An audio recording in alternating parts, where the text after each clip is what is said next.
The sleek hull of Commander Zarak's ship, the Vindicta, glided through the cold vastness of space, a silent sentinel on its approach to Earth.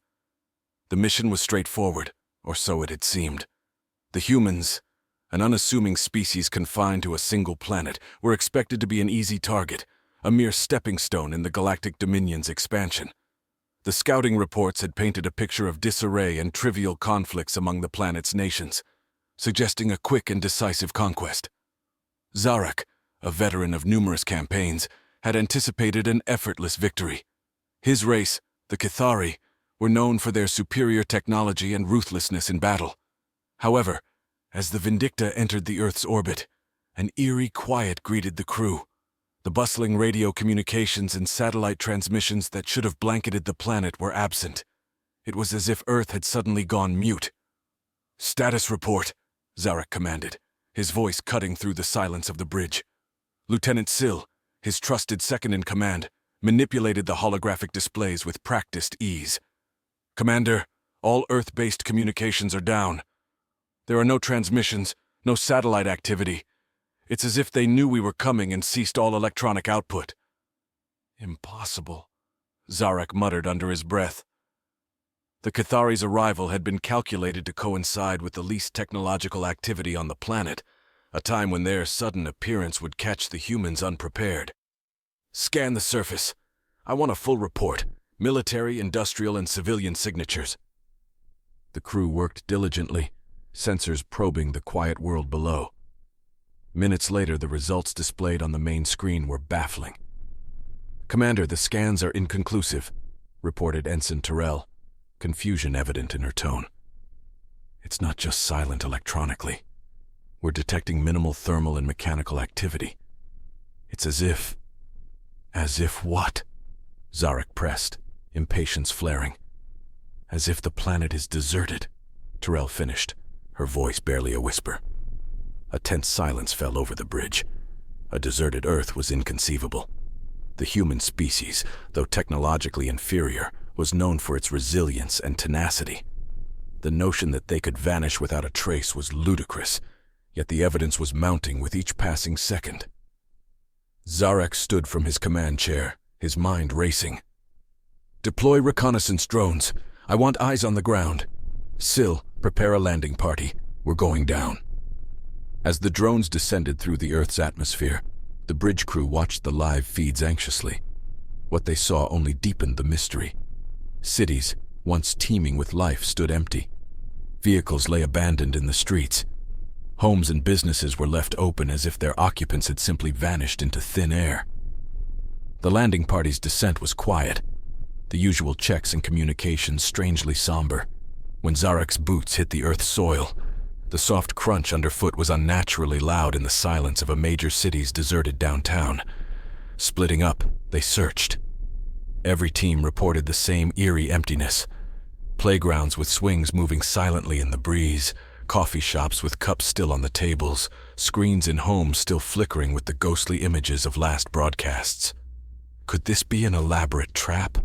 Sill voiced the concern quietly beside Zarak as they reconvened.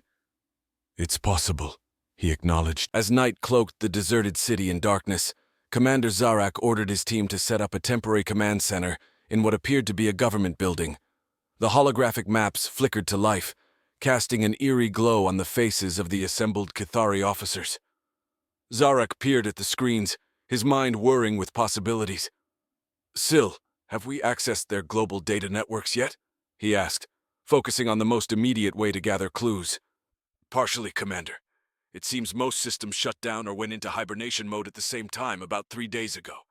We're bringing some back online, but it's slow going," Sill reported, her fingers dancing across a virtual keyboard. 3 days? Zarak mused aloud. The timing was too coincidental with their planned invasion. He pondered whether the humans had somehow anticipated their arrival after all, a feat that should have been impossible, given the stealth technologies employed by the Vindicta. "Keep working on it. Terrell, what's the status on the drones?" "They've covered the major urban centers so far, Commander.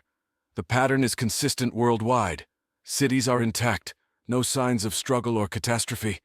It's as if the population just stepped out of existence. Zarak's brow furrowed. A planet-wide evacuation was theoretically possible, but the logistics of moving billions without leaving a trace were daunting, even for the most advanced civilizations. And yet, Earth showed no signs of hurried abandonment. Everything was left in a state of calm, orderly silence. Could this be an effect of a new kind of weapon? Something capable of removing populations? Zarak posed the question to his science officer, who had been scanning the environment for anomalies. Unlikely, sir. There are no residual energies or particles that would suggest a displacement weapon. No radiation spikes, nothing. It's clean. The officer responded. The absence of any reasonable explanation made the situation all the more perplexing. Zarak decided on a more hands-on approach. We're missing something. Tomorrow, I'll lead a team to their centers of power, capitals, military bases. Look for anything out of place, any clue that can tell us what happened here. The following day broke over an Earth as silent as the moon. Zarak and his team visited the deserted halls of power. In one such building, a device on his belt beeped softly. It was a sensor designed to pick up on the faintest electronic signals. Here, something's active, Zarak noted, following the signal to a concealed room behind what seemed to be a bookshelf. Inside, they found a small, sophisticated device humming quietly, attached to several hard drives. Looks like some sort of automated system left to operate isolated from the rest, Syl observed, examining the setup. Can we access the data? Zarak asked impatiently. It will take some time, but yes, we should be able to, she replied, connecting her portable device to the system. Hours passed as they waited for the data to be decrypted and translated. Finally, the screen lit up with a flurry of documents, videos, and communications. This is it, Syl said, opening a video file. The footage showed a gathering of Earth's leaders, looking grave. A voice broke the silence, heavy with responsibility. We have in the dimly lit control room of the Vindicta, Commander Zarak stood before his officers, the weight of their new reality settling around them like a shroud. The revelation of Project Exodus not only reshaped their mission, but cast a long shadow over their earlier assumptions about human capabilities and intent. Project Exodus. They've orchestrated a mass evacuation, hidden under our sensors, Zarak said, the data pads in front of him aglow with intercepted communications and technical readouts. This wasn't a retreat, it was a calculated regrouping. We need to find out where they've gone. Syl nodded, her eyes scanning the latest sensor reports.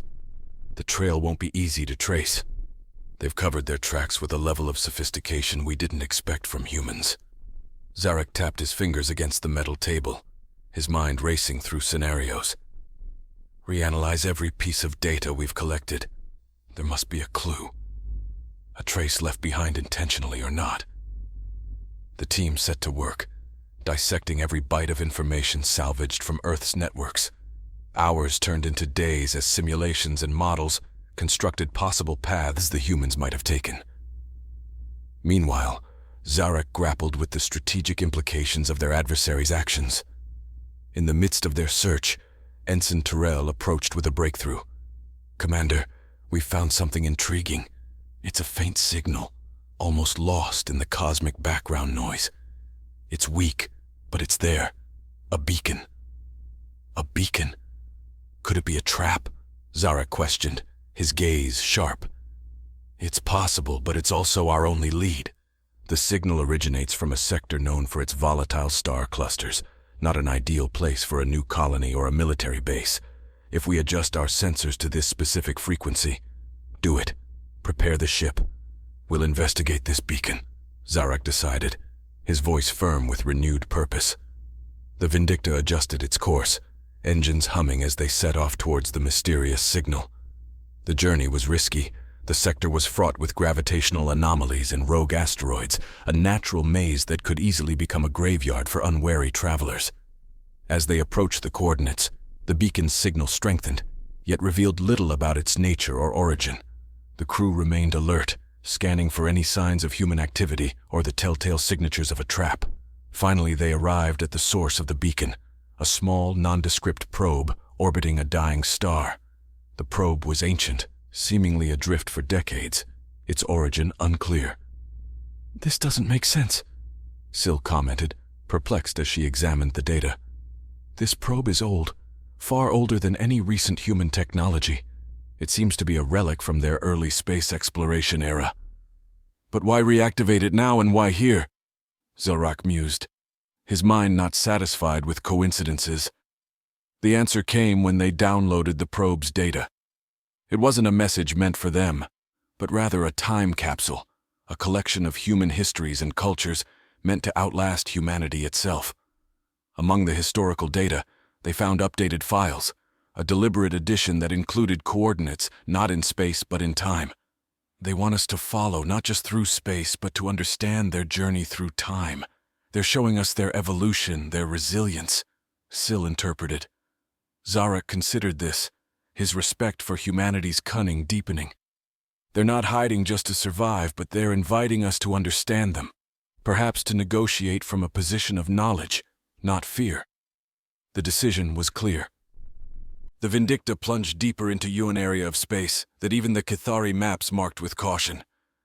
As the ship navigated through dense asteroid fields and near-invisible energy streams, Commander Zorak stood resolute in his commitment to unravel the enigma of humanity's sudden disappearance. "Keep the shields at maximum. Adjust our course to compensate for gravitational flux. I don't want any surprises," Zorak ordered, his voice echoing through the bridge. The crew obeyed, their movements precise, honed by years of navigating through hostile environments. Sil, focusing intently on her instruments, suddenly paused. "Commander, I'm detecting unusual energy patterns ahead. They don't conform to natural cosmic phenomena. It appears artificial, structured." "Source?" Zorak queried, stepping closer to her station.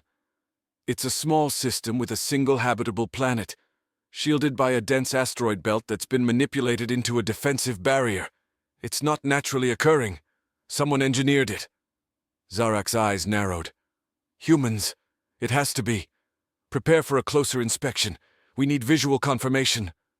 As the Vindicta edged closer, dodging massive boulders that served as both shield and sentinel, a planet emerged from the shadows. It was shrouded in a silvery mist, a thin veil that seemed to scatter light rather than absorb it. "Visuals coming up now," Terrell announced as the image of the planet appeared on the main screen. The planet was unlike any Zorak had seen before. Its surface was a tapestry of vivid colors, with large green expanses interwoven with the blues of vast oceans and the occasional glint of something metallic reflecting the sun's rays. "Life signs?" Zorak asked, his heart rate increasing slightly with anticipation. "Affirmative, Commander. The planet is teeming with life, advanced life forms. And yes, there are human signatures among them," Terrell confirmed, her voice a mixture of excitement and tension. "This is it," Zorak said, mostly to himself. "Take us in carefully. Alert all personnel to be ready for any scenario." As they descended into the planet's atmosphere, the silver mist began to clear, revealing sprawling cities and complex infrastructures that harmoniously blended with the natural environment. It was clear that the humans had not just fled, they had thrived. Landing near one of the larger structures, Zorak and his team disembarked, their weapons ready but held at a non-threatening angle. They were met not by armed guards, but by a delegation of humans, alongside representatives of other species that Zorak did not recognize. A middle-aged human stepped forward, her hair streaked with gray, her posture confident yet welcoming. "Commander Zorak, we've been expecting you. I am Dr. Ilara Miles, lead negotiator for the Human Coalition. Welcome to Haven." Zorak studied her, his warrior instincts warring with his diplomatic duties. "You left us a trail to follow." "Yes," Dr. Miles nodded. "A trail we hoped would be followed in the spirit of curiosity and not conquest. We learned from our past, from the threats we faced, and chose a path we believed would lead to peace, or at least understanding." "You assumed correctly," Zorak responded, easing his stance slightly. "We came prepared for conflict but are not averse to dialogue." Dr. Miles smiled. "Then let us show you what we have achieved here, and discuss how our peoples might learn from each other rather than clash." As Zorak followed her into the heart of the city, he felt the eyes of thousands upon him, not just those present, but also those of his entire crew and possibly his entire species. Here on this planet, named Haven by its settlers, lay answers to questions he hadn't even thought to ask, and perhaps a new chapter in interstellar relations. One that began not with the clash of arms, but with the extending of hands. Inside the architectural marvel that was Haven's central forum, Commander Zarak and his team were led through halls that showcased the fusion of numerous cultural aesthetics, each more intricate than the last. Dr. Alara Miles guided them, her voice a calm narration to the visual symphony around them. This city, like many others on Haven, is built on principles of sustainability and coexistence, not just amongst ourselves, but with the planet itself, Dr. Miles explained, gesturing to the living walls where plants from various worlds intertwined with native flora. Zarak was particularly struck by a large holographic globe that depicted real-time environmental data. "Your technology has advanced considerably," he observed, noting the integration of what appeared to be both human and alien technologies. "Yes, it has," Dr. Miles agreed. "When we left Earth, we took a risk, reaching out to other species we hoped would be sympathetic to our plight. The Rillians and the Jatu were invaluable in helping us establish a foothold here. In return, we've shared our own innovations. It's been a fruitful partnership." The delegation then entered a circular chamber, where leaders of different species, including the Rillians and Jatu, sat waiting. The atmosphere was charged with a palpable sense of historic significance as representatives from races old and new prepared to engage in dialogue. A Rillian, distinguished by his shimmering, translucent skin, spoke first. "Commander Zarak, your pursuit of the human race has brought you far from your own domain. What is it that you seek from us now?" Zarak stepped forward, aware of the countless possibilities this moment held. "We came seeking conquest, but we find ourselves in need of understanding. Your ability to forge alliances across species lines is something the Galactic Dominion has struggled with. We wish to learn from your successes and failures to better our approach to other civilizations."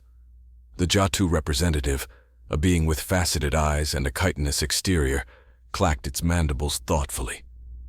"Insight is not given lightly, Commander. Trust is the currency of the galaxy, hard-earned and easily squandered." Dr. Miles nodded, her expression serious. "We are prepared to share our knowledge with you, but we also seek assurances. Haven must remain a sanctuary, free from the conflicts that have marred the galaxy for centuries." Zarak considered their words carefully. The prospect of returning to the Cathari with tales of conquest unfulfilled was daunting, yet here was an opportunity to spearhead a new kind of interstellar relationship. "I propose a treaty. The Galactic Dominion will recognize Haven's sovereignty and its neutrality in our conflicts.